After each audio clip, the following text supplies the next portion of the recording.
you people have done well, and we are discussing the test for the revision test for the lesson 7.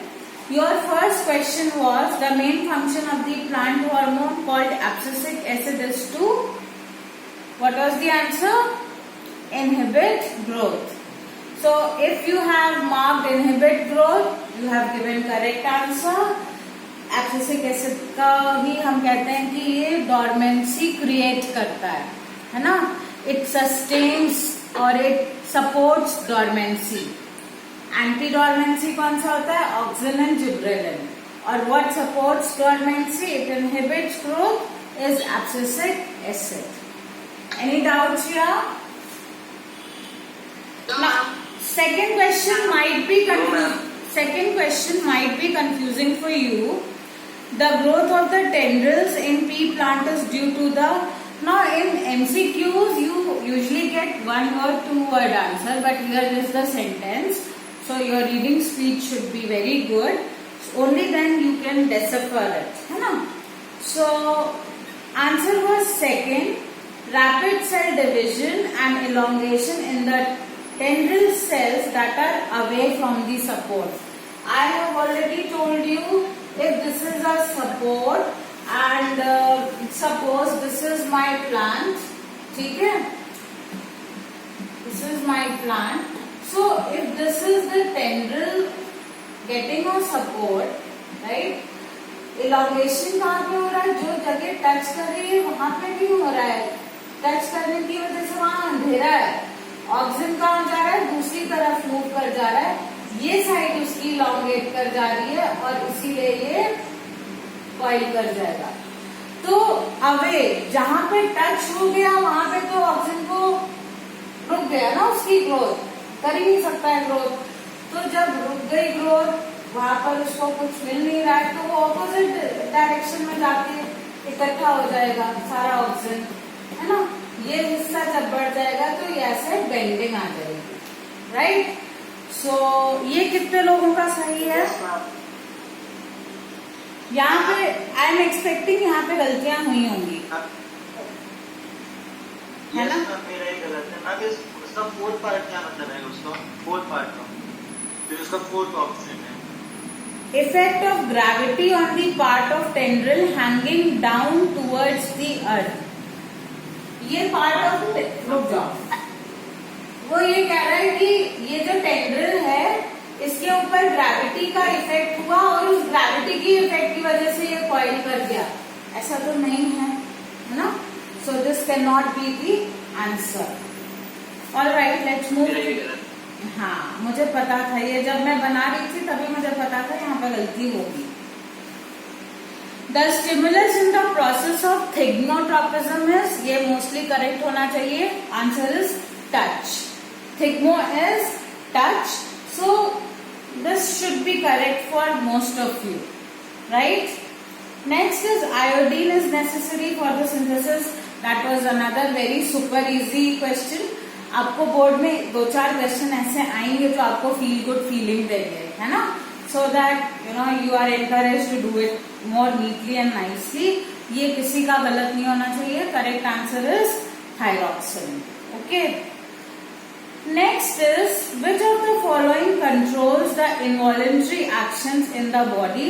Although I had discussed it previously with you, still some people might make an error because the answers are little confusing. So I hope. किसने गलत किया है? मैंने किया, ma'am. Okay. That is the only one which I did wrong. That's correct. So although I discussed it, but that is why I say once you do it. I misread it. It was my bad. I knew the answer and still I did it wrong. So no, the point is कि that is why I gave these confusing answers. और आपको board में भी ऐसे हर subject में मिलेंगे which you will feel like okay, this could be correct, this could be correct, है ना? But you have to read it properly. आपकी रीडिंग स्पीड, आपकी डिसाइफरिंग स्पीड, कॉम्प्रिहेंडिंग स्पीड बहुत अच्छी होनी चाहिए. And lastly, once you finish it off, please do revise it. That's the key. That's the thumb rule. All revise, अच्छे से अच्छे बच्चों से भी गलती होती है, तो जो टॉपर्स होते हैं उनका एक थंब रूल होता है, they keep 10 minutes aside to revise. आप भी ये मान के रखो, आपकी रीडिंग, कॉम्प्रिहेंडिंग, राइटिंग, ये तीनों स्पीड बहुत अच्छी होनी चाहिए। अगर आप 1 मिनट में 300 शब्द पढ़ पा रहे हैं और उसकी मीनिंग निकाल पा रहे हैं, आपकी स्पीड अच्छी है, डिसेंट है। 300 से नीचे बेकार है।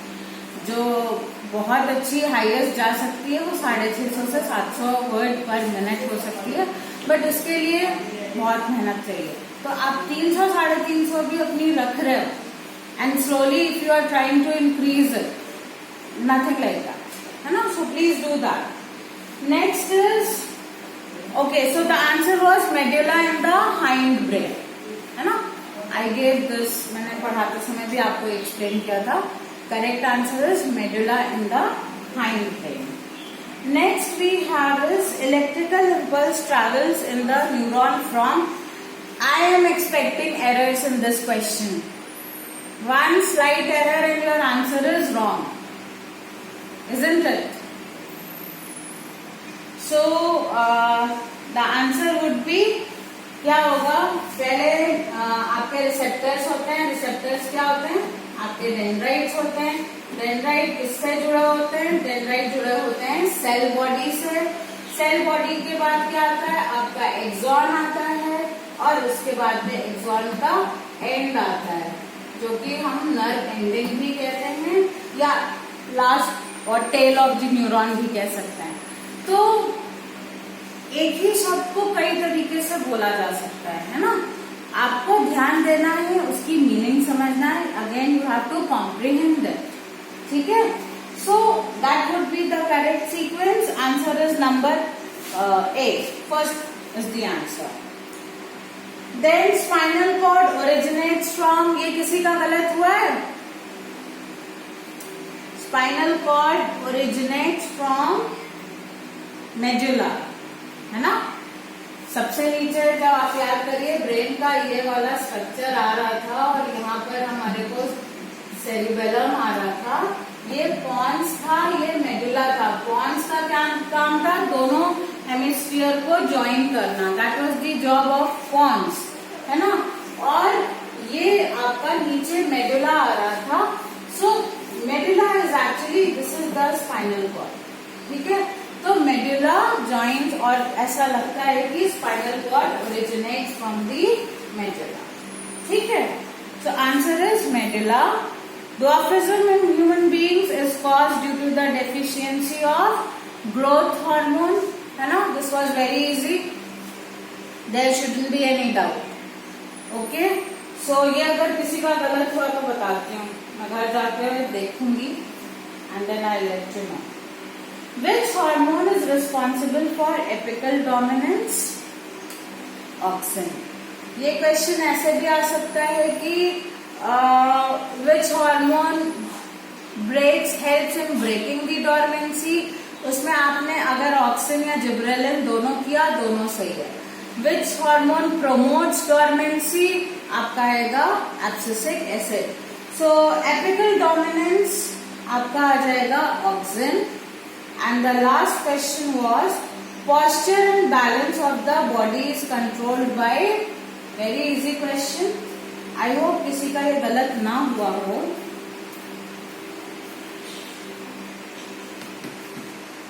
क्या होगा? ये सेरिबेलम, है ना। छोटा मेंदू, मगज, छोटा मगज, बहुत सारे नाम है इसके, ठीक है। So I hope you have done it correct. Now my question to you is, how many of you have got full marks? 10 on 10. How many of you have got full marks? Mama, I have got full. Very good. Mama, Very good. Okay, so only Anshita. And what about the other? Manjari also got full. Very good. And 9. One is Apurva. She has already I told. got. Okay. Yes. And Mom, I also got 4. very nice, Divya. Or Rishabh also got 9. Rishabh is going to give good competition to everyone. 10th A, 10th B, both the classes. The way this chap is moving, I feel he's going to break the records. Very nice. Everyone should do that. Harsh, आपका कितना आया? How many of you got 8?